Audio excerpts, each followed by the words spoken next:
First, I'd like to thank you for talking to Non-Beige, and what a pleasure it is to meet you. Thank you very much. My research shows you've been skating for approximately 48 years. Oh, really? That long? Yeah. Wow. Well, Must have been very, very young. Unless all that information was lying. Now that Dancing on Ice is over, have you finally hung up your skates? And if so, are you going to retire, or do you have any plans for future work, and what would it be? We have not hung up our skates. We're not retiring. And we have a couple of projects on the go at the moment. We felt it was the right time to finish Dancing on Ice. We'd done 9 series, and for us personally it was 30 years since we'd won the Olympics. Yeah. So that seemed to sort of round everything off for us, and a good time to finish and leave it on a high while it was still going well. But at the moment we're working on another project, actually a documentary working with children in Nottingham who come from an estate that's had some bad rap, as you say, in the past, and is now sort of coming through in the community and pulling together to get the children off the streets, if you like, and into projects, certainly into school. And Chris and I are helping. We've gone in there and said, let's put a show on your estate. Nice. So they kind of, I don't think they believed us at first, but we are about halfway through filming, and we're going to make it happen. Do you know what network it's going to be on? This will be on ITV. And coming out when? I believe it will come out in January or February next year. Sounds really exciting. 2015, yeah. It's something very different for Chris and I. Taking a group of children, lovely kids who wouldn't have had this opportunity to learn to skate, learn how to work together as a team, take responsibility for the show. We keep saying it's your show. What do you want to do in it? And some of them have struggled with the skating, but they've really worked hard, and some of them, are beginning to shine. From what age to what age? They're 12 till 17-year-olds, so difficult age for anyone, but we just hope that they're going to have a great time doing it. You have plenty of attitude from them. Oh, of course, yes. I bet you give it back as well. Yeah, I mean, Chris is more of a stronger figure than I am, but no, there's some really nice kids amongst them. We've enjoyed getting to know them. It sounds like it's been a fascinating viewing, and a big departure for you, obviously. Yes, very different. It's quite hard when there's like 30 or 40 of them on the ice at the same time, and we're trying to herd them together to do a group number. Yeah. And they're all over the place like little ants. And you have to, I mean, we're used to working with professional skaters who stand and listen to you and do what you ask, but this is slightly different. Irrespective of the speculation regarding any romantic involvement with Christopher, which I understand never involved much more than a snog, according to the research I've done, do you continue to have a close friendship? Do you socialise with each other's families? Chris and I have a really close friendship. We have been together, for years, since we were teenagers, and we've grown up together, and we'll always be close. And people find that hard to understand. We work closely together, and but we do socialise off the ice as well. Over many years when we've been travelling the world, it's just been Chris and I quite often. So when we've finished our work, we'll go and eat together. I think the only thing is we never got married. That's why we're still good friends. Talking about close relationships in pair skating, have you ever seen Blades of Glory? I have seen Blades of Glory. Yes, it's hilarious. I really enjoyed. I actually, funnily enough, Chris and I were in Sheffield. We were on tour and we had a day off, and we went to watch it at the local cinema, and it wasn't particularly full, but it was so funny that the people that were in there kind of did this double take, seeing both of us sitting there watching. Is that true? Yeah, it's amazing. It's really funny. Yeah. Who has been the biggest influence on your life at any particular time, whether it's childhood, early career, current career? Has there been different people? Is there anybody in particular? Do you feel motivated by any one person? I think during my career, I've gone through different people at different times in that career that have been a real inspiration and motivated me. And I think someone who comes to mind is our coach, Betty Calloway. who coached us through the Olympics. She was someone who taught us an awful lot, and we looked up to her, not only skating wise, but just maturing and growing up as people. She taught us an awful lot. And then during that same period, we worked for a year or so with Michael Crawford, who was a real inspiration, and taught us such a lot about performing and the thought process that goes into performing, and how you make the audience believe you. You have to believe it yourself. Anybody else you can think of?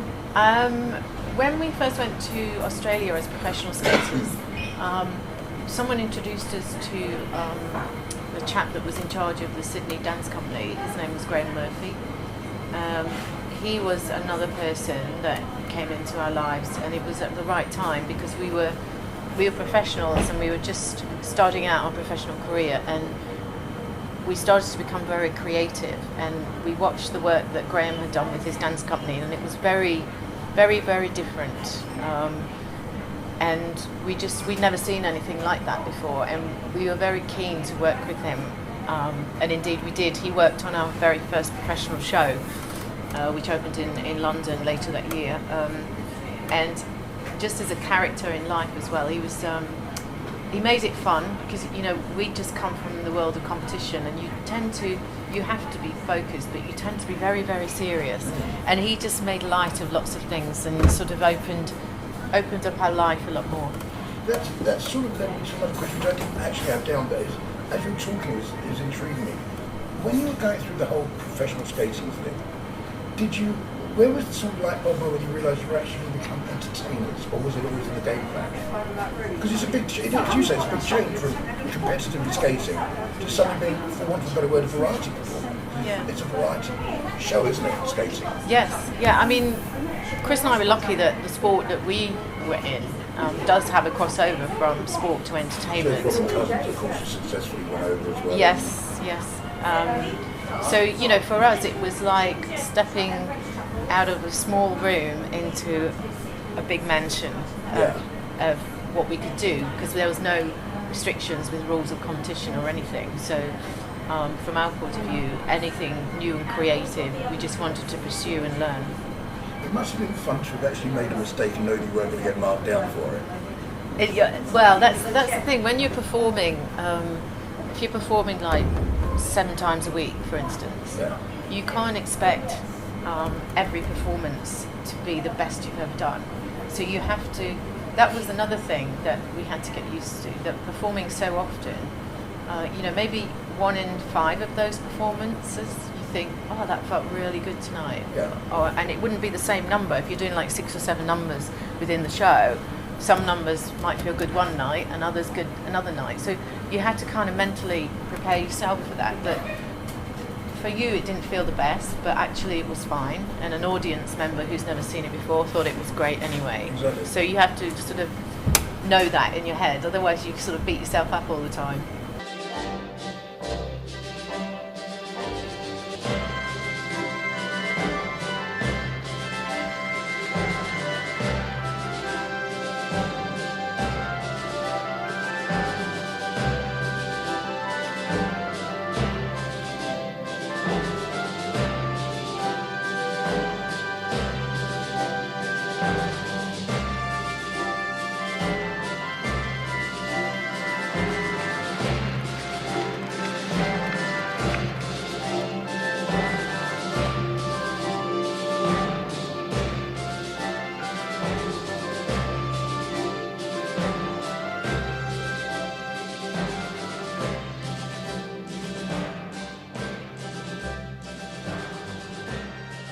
Revel's Bolero represents the epitome of your skating career.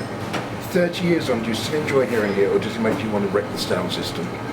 No, Bolero has become like, an old friend really. It's been something that's been part of our lives since we won the Olympics. We didn't ever imagine it would be, that we'd still be performing it 30 years on.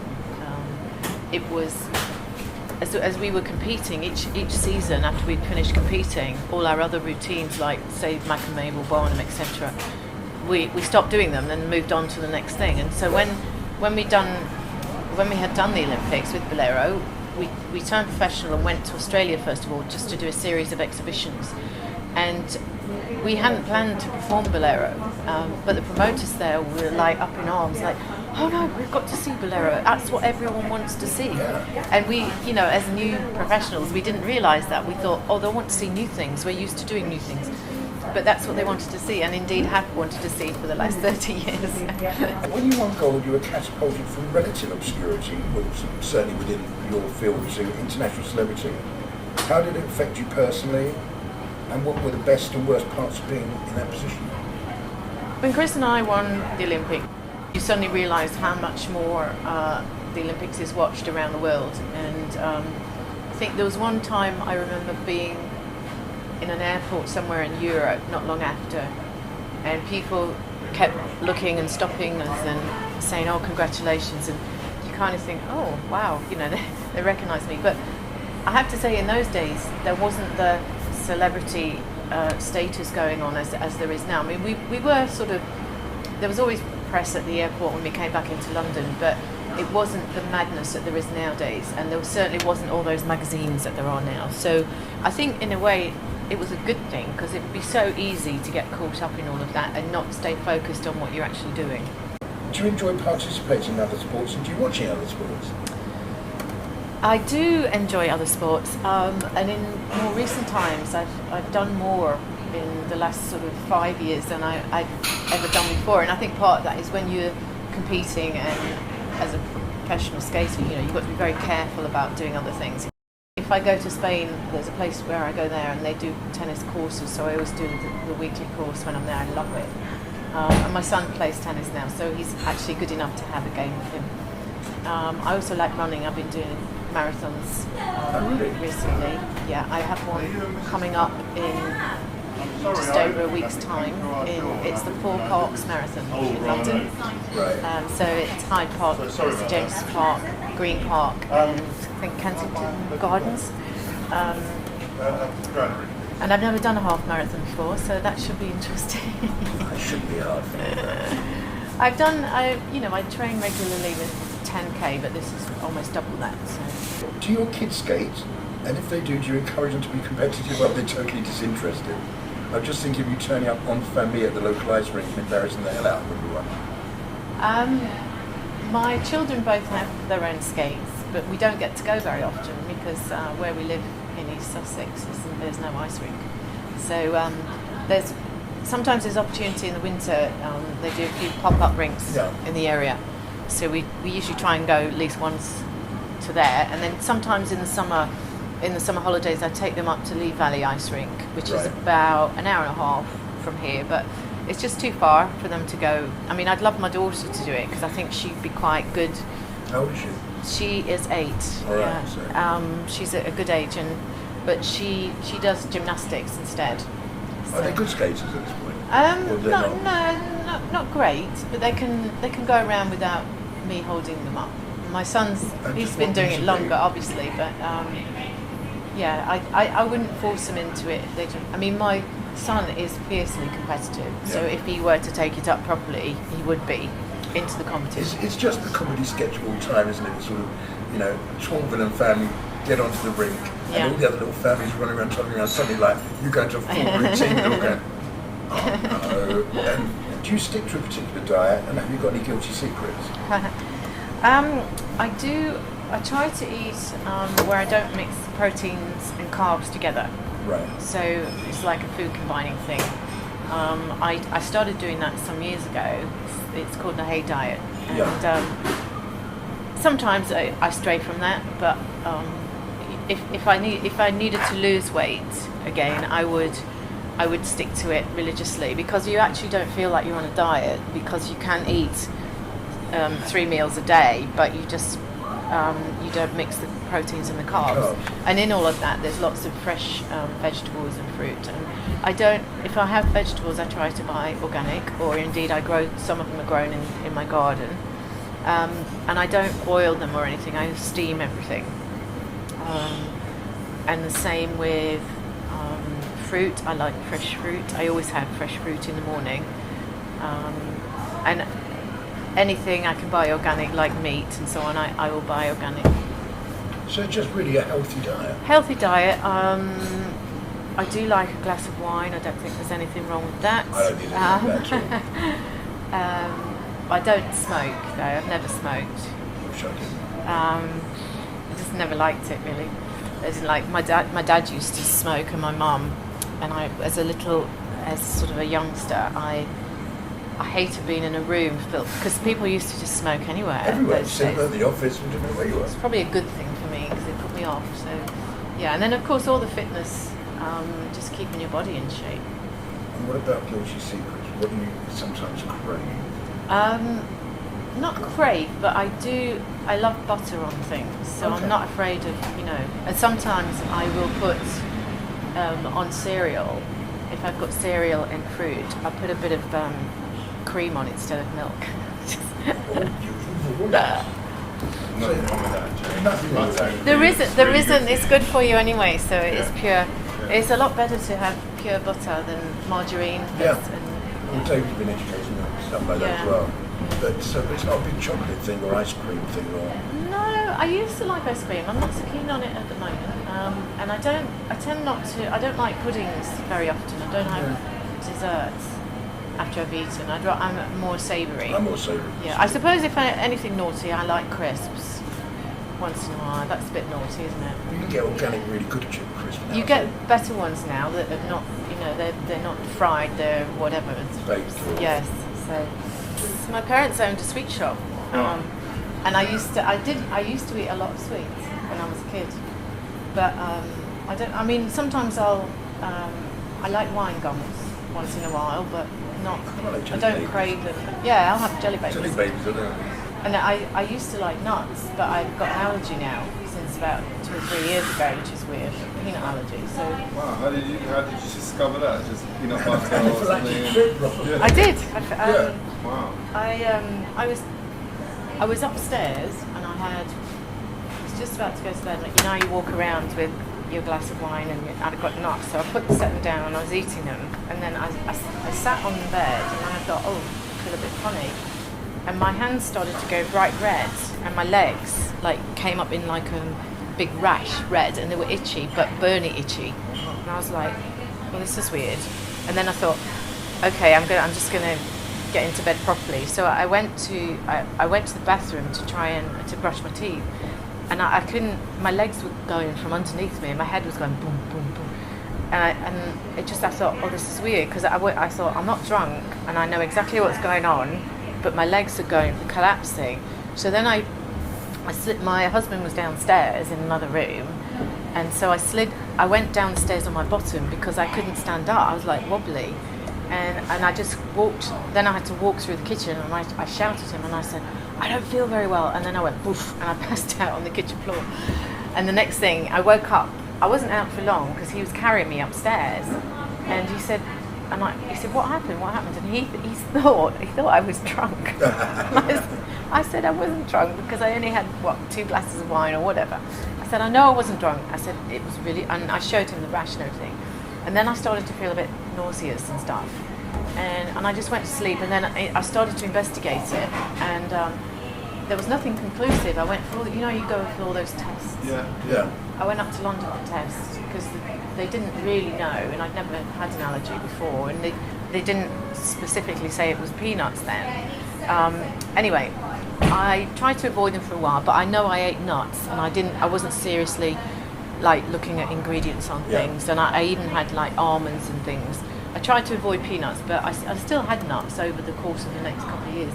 And then about a year ago, a similar thing, I had a bowl of peanuts, I started to cook a meal, and I felt it happening again. And I'd been given a pen just in case it ever happened. And I could feel myself going bleh. And I got my son to go and get his dad because he was in the barn. And he said, oh yeah, in a minute. I went, no. And so he did. And by the time he'd just come back in, and I'd already passed out. And it was a lot worse than the time before. Wow. And they say that they get worse. But you obviously worked out it had to be that. Yeah, I'd started to get my pen out, but I passed out. You're supposed to do it before you pass out. And then my husband did it when I came round. He put me in the recovery position. Bless him. I went to the hospital. I just stayed in there the night, and then he recovered, really quickly after. But they said best to. But somebody explained to me that sometimes on peanuts, there's a bacteria on peanuts from from where they grow and whatever. And I think that's what it was. Because I know that I've eaten nuts my whole life, and maybe at a certain point there's some toxin in this bacteria or a certain brand of nuts. But it was enough. I thought, do you know what? Just leave. And I love peanuts and stuff. And it takes, when you've never had it before, it takes a while. Sometimes my friends will say, "Are you sure you can have that?" And I've not checked, because that is something I'm not used to. But I'm gradually getting used to it. Obviously, with the success of your career comes, some natural success financially. Apart from a really nice home, which I presume you must have, what's your other indulgence? When you sort of said, you know what, I can afford it, bugger it, I'm going to have it. I usually do that. Treat myself if I see it's clothes. Really. Clothes and shoes. Clothes and shoes. Yeah. Clothes bags. or shoes, or mostly shoes and bags. I was lucky enough to get lots of shoes when I was doing the TV show, so I do not need any more shoes for the rest of my life. Certainly not with heels. Lots of lovely clothes as well, but I do treat myself once in a while if I feel that something's nice, and because sometimes you walk away from a shop and think, oh, really wish I'd have bought it, kind of thing. Yeah. But then I enjoy treating my children as well. But you've probably been all over the world by now. Most places. Most places. But notwithstanding that, is there a favourite place to go for holidays? Yeah, I mean, I'm not one of these people that has a regular holiday. It's all a bit last minute, of course. And one of my favourite places I went to in recent times is Dubai. I loved it there because I love hot weather and the sunbathing. But as I said, I can't really sit still. So it's nice there to, they have lots of sporting facilities as well, and gym, really amazing gym. The hotel that I stayed at, and they had a room there that was for altitude training as well. I'd never seen that before. Amazing. Oh my goodness. And then no, because I didn't need to. I think they cut the oxygen, don't they? Is that what it is? Yeah, there was no one in it at the time, and you weren't allowed to go in on your own, obviously. But years ago, that would have been so helpful, because sometimes, Chris and I trained at altitude in Oberstdorf in Germany, but sometimes we would go into places that were even higher up, like in Europe and stuff, and that facility then would have been great to use. Did you really notice the difference then, sort of going to altitude and trying to exert yourself? Was it a lot harder? Yeah. Oh God, yeah. And I remember as professionals, we toured with a company. It wasn't our own show, and we went to Denver, and everyone was saying, "Oh, wait till," because the arena's called the Mile High Arena, and you just so notice it, especially when you just pop in like for a week and then you're gone. And they always had oxygen tanks backstage because everyone been. Is it like training in the heat or a different kind of thing? No, it's just it hurts your chest because you can't get enough air in.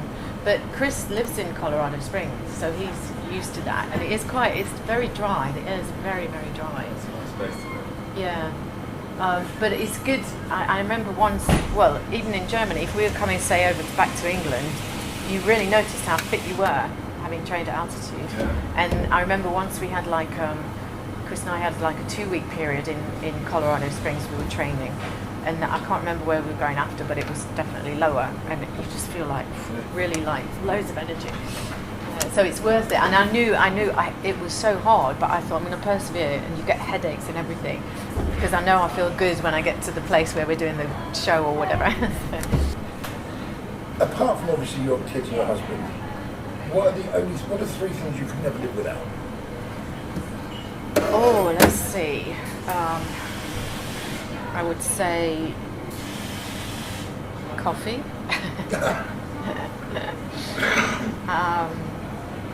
Music. What is your favourite?